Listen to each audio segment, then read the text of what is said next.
कविसूर्यनगर NSC को दुईटी बहुमुखी कल्याण मंडप महामाई मंदिर उन्नति 5,50,00,000 मुख्यमंत्री तथा ओडिशा सरकार ग्राम्य उन्नयन विभाग पक्षर 5,50,00,000 टंका दुईटी कल्याण मंडप निर्माण और महामाई उन्नति व्यय बराद कर जार आज संध्यारे महामाई मंदिर सम्मुख में राज्य सरकार को जंगल परिवेश और जलवायु परिवर्तन पंचायत राज और लोकसंपर्क विभाग मंत्री प्रदीप अमात भित्तिप्रस्तर स्थापन करते।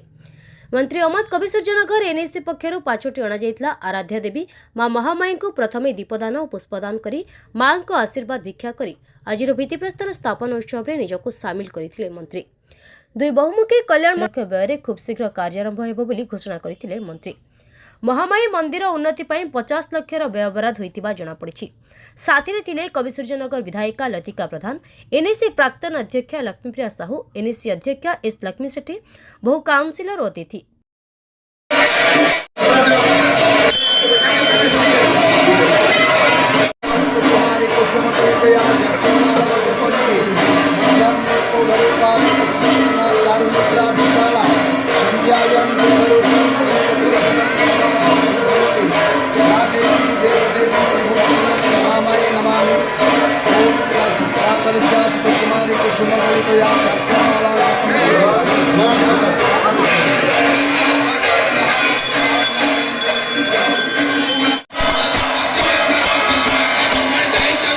अभिभाषण रखिथिले गाल्पिक शिक्षाविद विपिन बिहारी शतपथी। संयोजना करथिले कविसूर्यनगर निर्वाचन मंडली सभापति रसल दास एवं सहयोग करथिले युवनेता दिलीप साहू और सूर्यनारायण नायक। सांबादिक प्रशासनिक अधिकारी को संबर्धित करथिले। मंत्री धन्यवाद अर्पण करथिले संसद प्रतिनिधि सूरज रेड्डी और वरिष्ठ सांबादिक बालकृष्ण पट्टनायक। ब्यूरो रिपोर्ट, प्रेरणा न्यूज टुडे।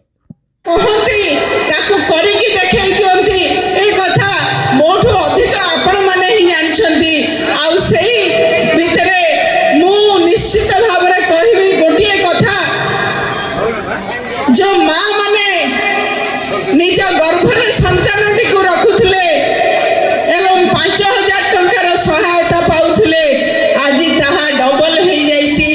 आज आम ओडिशा रे अपपुष्टि रे कहीं किंबा अपपुष्टि शिकार हेबे नाही माँ माने तापाई व्यवस्था रे ताकू अधिक करा जाइछि 10,000 टंका। आज आमर बुढ़ा माँ बापा मानक समस्त मुहर हस फुटाइवा जो मैंने विभिन्न बाटर भत्ता जो मैंने को दि जाऊला आज तांकर भत्ता को डबल कर दि जाइए। जो मैंने 500 पाउले 1000, जो मैंने 700 पाउले 1200, जो मैंने 900 पाउले से मैंने 200 टंका पाइबे। केवल से नुह मु कहीदेक चाहे आज ये किसी जन बसी थे जहाँकर भत्ताटा हो पारि नथिबो आपण मानक टिके अनुरोध करी निज निज डॉक्यूमेंट को ठीक रखिबे।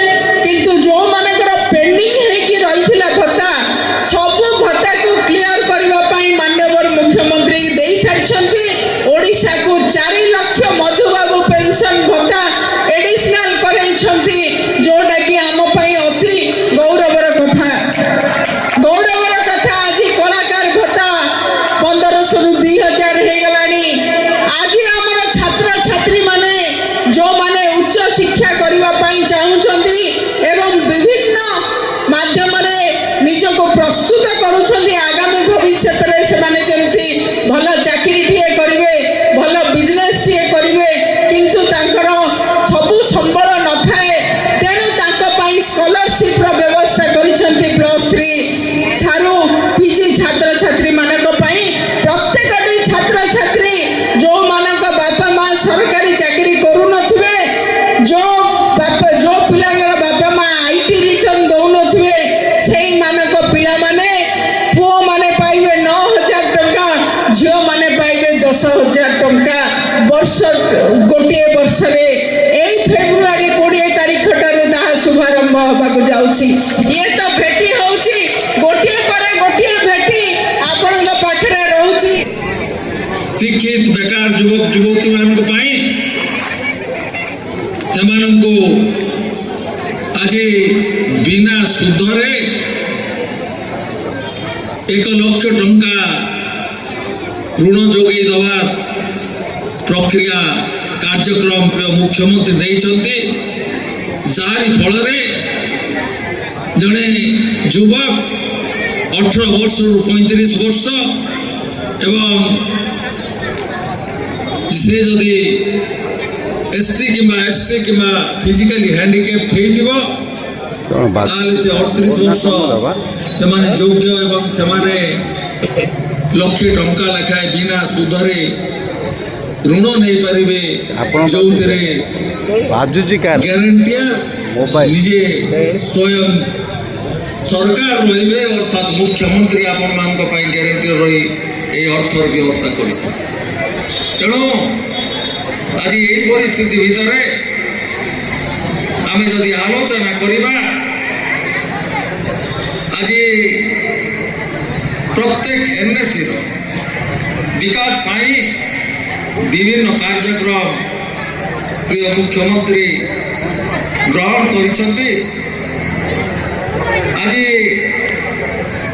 ପରିବର୍ତ୍ତିତ ସମାଜରେ ଯେହେତୁ ଆମମାନଙ୍କ ପାଖରେ ଜାଗାର ଅଭାବ ରହିଛି, ତେଣୁ କୌଣସି ପ୍ରକାର ବାହାଘରଠୁ ଆରମ୍ଭ କରି ଅନ୍ୟାନ୍ୟ ପର୍ବପର୍ବାଣି କରିବା ପାଇଁ ସାମୂହିକ ଭାବରେ କଲ୍ୟାଣ ମଣ୍ଡପର ଯେଉଁ ଆବଶ୍ୟକତା ରହିଛି ତାକୁ ଆଜି ପରିପୂରଣ କରାଯାଇଛି ଏବଂ ଆଜି ଦୁଇଟି କଲ୍ୟାଣ ମଣ୍ଡପର କୂଅ ଦିଆଯାଇଛି। ମୁଁ ସାଧୁବାଦ ଜଣେଇବି ଆମର ସ୍ଥାନୀୟ ବିଧାୟିକା ମହୋଦୟକୁ, କାରଣ ସେ ସବୁ ସମୟରେ ଏ ଅଞ୍ଚଳର ବିକାଶ ସହିତ ନିଜକୁ ନିୟୋଜିତ କରିଥାନ୍ତି। ଏ ଅଞ୍ଚଳର ବିଭିନ୍ନ ସମସ୍ୟା ତାକୁ ସଠିକ ଢଙ୍ଗରେ ବିଧାନସଭାରେ ଉପସ୍ଥାପନ କରିଥାନ୍ତି। କେବଳ ସେତିକି ନୁହେଁ, ଯାହା ଆବଶ୍ୟକ ଅଞ୍ଚଳବାସୀଙ୍କ ପାଇଁ, ଅଞ୍ଚଳର ଉନ୍ନତି ପାଇଁ ସବୁ ସମୟରେ ମୁଖ୍ୟମନ୍ତ୍ରୀ କିମ୍ବା ମୁଖ୍ୟମନ୍ତ୍ରୀଙ୍କ ଦପ୍ତର ଅନ୍ୟାନ୍ୟ ଅଫିସ ଦପ୍ତରକୁ ଯାଇ କାର୍ଯ୍ୟ ହାସଲ କରିବାରେ ତାଙ୍କର ପାରଙ୍ଗମତା ଅନୁଭବ କରିଛି, ଜାଣିଛି। ତେଣୁ ଆଜି ଏହି ଅବସରରେ ଆପଣମାନଙ୍କ ତରଫରୁ ମୁଁ ବିଧାୟିକା ମହୋଦୟଙ୍କୁ ମୁଁ ବିଶେଷ ଭାବରେ ଧନ୍ୟବାଦ ଜ୍ଞାପନ କରୁଛି।